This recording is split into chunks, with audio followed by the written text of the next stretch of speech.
جس وقت ملک کے اندر فسادات کر رہے ہیں، ظلم کر رہے ہیں، جبر کر رہے ہیں، لوگوں کو اٹھا رہے ہیں، اغوا کر رہے ہیں۔ کوئٹہ کے اندر آپ دیکھ لیں کہ مسنگ پرسنز کے حوالے سے ان کی فیملیز جو ہیں وہ وہاں پر احتجاج کر رہی تھیں، اور نہتے لوگوں کے اوپر جو ہے گولیاں چلائی گئیں، اور 3 وہاں پر جو لوگ ہیں شہید ہوئے، کچھ وہاں پر زخمی ہوئے، اور پھر اس کے بعد انہوں نے احتجاج رکھا تو اس احتجاج کے اوپر دھاوا بولا گیا، اور پھر وہاں سے لوگوں کو اریسٹ بھی کیا گیا۔ اس کے علاوہ وہاں خواتین اور بچوں پر تشدد کیا گیا۔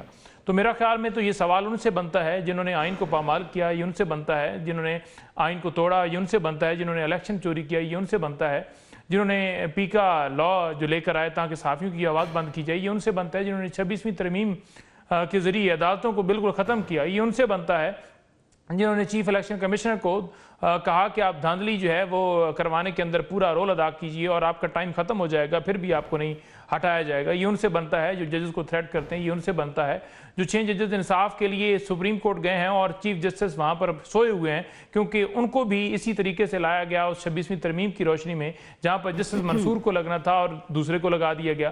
تو یہ جو ساری صورتحال ہے ملک کے اندر، جو ایک لمبی سیریز ہے جو عوام کے مسائل کو ہٹ کے بلکہ ایک پاکستانیوں کے اوپر یہ سارا ستم کرنے والی پالیسی ہے، اس پر سوال کرنا چاہیے۔ اور اگر آپ اس کو ریڈریس نہیں کر پا رہے تو ڈیفینیٹلی لوگ بات کریں گے، آواز اٹھائیں گے اور اس کا ذکر کریں گے، اور آپ کو تکلیف ہوگی کیونکہ آپ سے لوگ سوال پوچھیں گے۔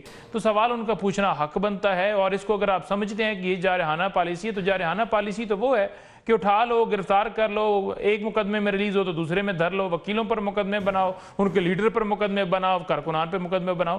جارحانہ پالیسی تو اس وقت ریاست اختیار کیے ہوئے ہے، تو ریاست کو جو ہے وہ دیکھنا چاہیے کہ یہ پاکستان کی عوام ہے اور پاکستان کی عوام کی رائے کا احترام کرنا چاہیے۔ آپ کا جواب میں نے سن لیا، کویسچن کچھ اور تھا۔ میرا سوال آپ سے آپ کی پارٹی پالیسی کے بارے میں تھا۔ جب اے پی سی ہونی تھی نہیں ہوئی، اس وقت بھی ہم نے یہ بات کی، جرنلسٹ کی میں بات کر رہی ہوں، کہ سب کو ایک پیج پہ آنا پڑے گا۔ Jaffar express onwards things have changed, بہت بڑا اٹیک ہوا تھا، پاکستان کا واقعی نیشنل سیکیورٹی چیلنج ہوئی ہے، دنیا کے سامنے تماشا لگا ہے۔ لیکن اگر اس کے جوابات ابھی بھی پی ٹی آئی کے پاس یہی ہیں تو نہ ماضی میں اس سے آپ کو کوئی فائدہ ہوا ہے، نہ آگے جا کے ہوگا۔ میں تو یہ کویسچن کر رہی ہوں کہ کیا آپ لوگ یہ بیٹھ کے چیزیں ڈیسائیڈ کر رہے ہیں؟ بیرسٹر گوہر نے پہلے کہا کہ ہم اس پارلیمانی کمیٹی کی میٹنگ میں جا رہے ہیں، اس کے بعد وہ ڈیفینسو پہ نظر آئے کیونکہ ایک دم سے کہیں اور سے یہ خبر آ گئی کہ ہم نہیں جا رہے۔ There is a divide and there are people from P T I, from within P T I who believe کہ یہ جو چل رہا ہے رویہ، اس کے ساتھ تم حالات کبھی ٹھیک نہیں ہوں گے۔ تو وہ جو آپ جارحانہ پالیسی کی بات کر رہے ہیں وہ اسٹیٹ کی اپنی جگہ، آپ کی بھی ہے، اس کو روکنا پڑے گا۔ This is what I am seeing. کیا ہم نے کسی کے اوپر گولی چلائی ہے؟ کسی کو ہم نے اغوا کیا ہے؟ کسی کو ہم نے گرفتار کیا ہے؟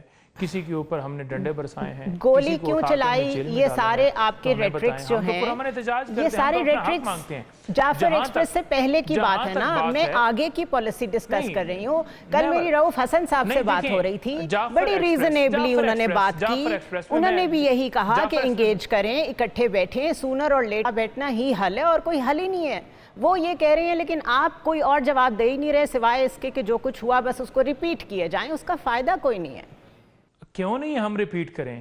یعنی آپ یہ جائیں نا کسی کے گھر میں آگ لگی ہو نا، اس کو پتا ہوتا ہے، دوسرے بندے کو احساس نہیں ہو سکتا۔ میں ایک بندے کے ساتھ بیٹھا ہوا تھا تو انہوں نے کہا جی کہ مجھے پی پی کے رہنما نے فون کیا، انہوں نے کہا جی واقعی یہ بات جو ہے، اینکر تھی، کہ واقعی یہ بات ہے، یہ لوگوں کے گھروں میں چھاپے مارے۔ انہوں نے کہا اچھا، اس کا مطلب آپ کہہ رہے ہیں تو پھر تو بات ٹھیک ہے کیونکہ آپ تو حکومت کا حصہ ہیں۔ تو یعنی ان کو تب احساس ہوا جب ہمارے مخالف نے یہ بات تسلیم کی۔ یعنی آگ جہاں لگی انہوں اس سے پتا ہوتا ہے۔ جہاں تک دہشت گردی کے واقعات ہیں، دیکھیں پورے ملک میں لگی ہوئی ہے، نہیں صاحب، ہم سب کو احساس ہے کہ دونوں سائڈ سے غلطیاں ہو رہی ہیں، مستقل ہو رہی ہیں، دونوں سائڈ سے غلطیاں ہو رہی ہیں۔ علی گوہر بلوچ صاحب کو بھی میں اسی ڈائیلاگ میں same question, I'll come back to you، ذرا ان کو بھی انوالو کر لینا، وہ بھی حصہ ہیں شو۔